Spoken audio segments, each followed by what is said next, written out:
est extrêmement fier des grévistes de la Poste, des gilets jaunes, des jeunes, des précaires, des salariés. On est extrêmement fier d'être aujourd'hui, d'occuper à une date doublement symbolique, le siège de la Banque Postale, c'est-à-dire l'une des plus grosses entreprises du pays, qui fait le plus de fric, qui fait 22 milliards de chiffre d'affaires, qui fait des centaines de millions de bénéfices, qui bouffe en 3 ans 1 milliard de crédit d'impôt, au titre du crédit d'impôt compétitivité emploi, et qui se permet de fermer 500 bureaux de poste par an, de supprimer 100 000 emplois en 10 ans. On a le symbole d'une société qui tourne à l'envers. Qui tourne à l'envers, pourquoi? Parce que ceux qui ont un taf perdent leur vie à gagner. Perdent leur vie à la gagner. Et ceux qui n'ont pas de taf, c'est 14 000 décès par an liés au chômage.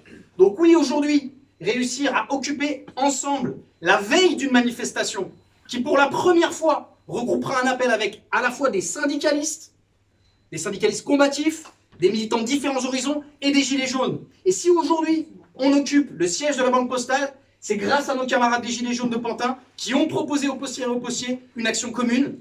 Et le deuxième symbole, c'est pas simplement la veille d'une manifestation qui peut indiquer le chemin vers la victoire, mais c'est aussi l'anniversaire des 13 mois d'une grève qui est la grève peut-être la plus longue qui ait jamais connue de ce pays. Une détermination qui aujourd'hui n'appartient pas qu'aux postiers et aux postiers. Bien sûr, on se bat pour nos conditions de vie, mais on se bat aussi pour tout le monde. Parce que laisser le gouvernement, laisser l'État détruire la Poste, c'est laisser l'État détruire nos conditions de vie, c'est le laisser détruire l'hôpital, c'est le laisser détruire les écoles. Et ça, on ne peut pas le supporter, pas simplement en tant que postier, mais en tant qu'être humain. Et notre détermination qui nous anime, si on a la force, si on trouve la force de pouvoir tenir, et de réussir à imposer une défaite à la plus grosse entreprise de ce pays-là, et on va leur imposer une défaite, c'est parce que dans le pays, il y a une énorme rage.